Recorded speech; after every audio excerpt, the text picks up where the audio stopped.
Hello, happy gardeners. This is Brandon with Southwest Victory Gardens, your resource for organic gardening in the desert Southwest. On this channel, you'll learn all about how to grow food with less water, fewer inputs, fewer resources, and all while doing that in harmony with our Sonoran Desert ecosystem.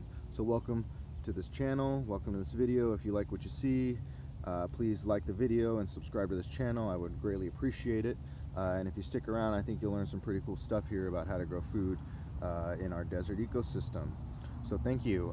Today we're continuing our series for Composting Week on all the different methods of composting, and today we are going to focus on what I think is probably the most effective method of composting, and that is the cover crop.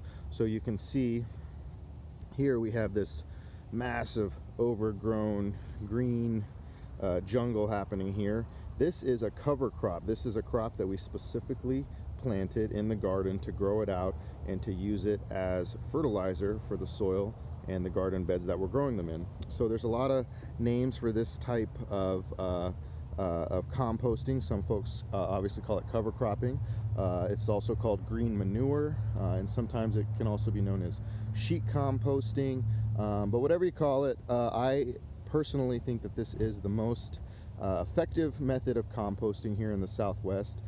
It's really difficult to get green material here, meaning leafy green, high nitrogen material, and so growing that out and then utilizing it as a cover crop is a very, very effective way to get nutrients back into our depleted soils. So I'm going to talk a little bit about today about the differences of the different cover crops from season to season. Typically we have a warm season cover crop and then a cool season cover crop. So what you see here is the end of our cool season cover crop. It is the end of April, and this crop is going to seed here. So it's time to cut that down, and I'm going to show you all the different things that you can do with it. I'm going to show you how to cut it down, and then I'm going to show you where you can get this seed to plant this cover crop, and then we'll also talk about some of the upcoming season summer cover crops and the differences there. So stay tuned, check this out, and I'll show you first how we can cut this down real quick. All right, here we are. We got our cover crop right behind us. Real quick, just so you know, you do not have to let your crop get this out of control.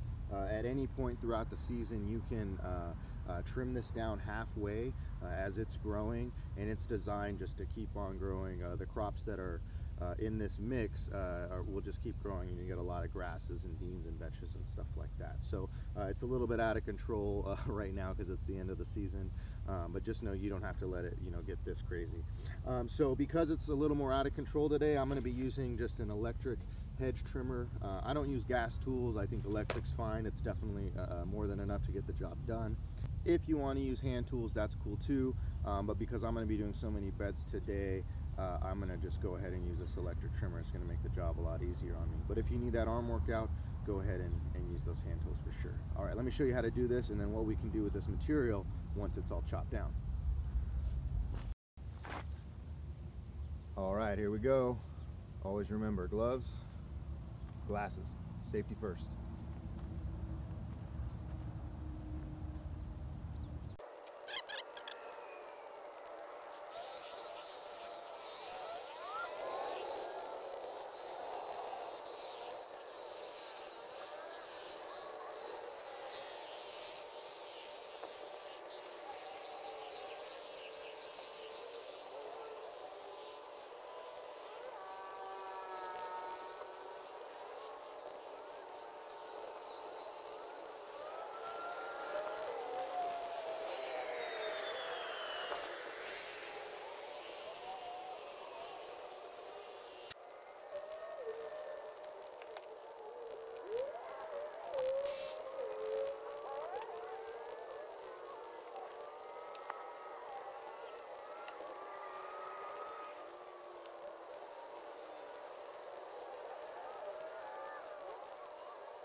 right, so there you have it. We've taken our hedge trimmers, we've chopped down our winter cover crop blend. Essentially what we've done is a chop and drop. So you can call this chop and drop, green manure, sheet composting, cover cropping, whatever you call it. You just chop down that green nitrogen rich material, leave it in place on the beds and allow it to decompose slowly over time and release those nutrients back into the soil. So at this point you have three options. First option is what I like to do, and I think is the easiest method, and that's just to leave this biomass material on top of the soil like this, allow it to decompose slowly and release those nutrients back into the soil. Now if you do that, obviously with the sunlight exposure, you're going to lose a lot of that green nitrogen rich material. So if you want to preserve some of that nitrogen, you can go ahead and just cover this biomass with a little bit of compost, either a 1 or 2 inch layer of compost right on top of the biomass, and that's going to allow that nitrogen rich material to stay a little more green and break down just a little bit more slowly. Now real quick, here it is. You see we chopped and dropped, and then this time we put compost on top.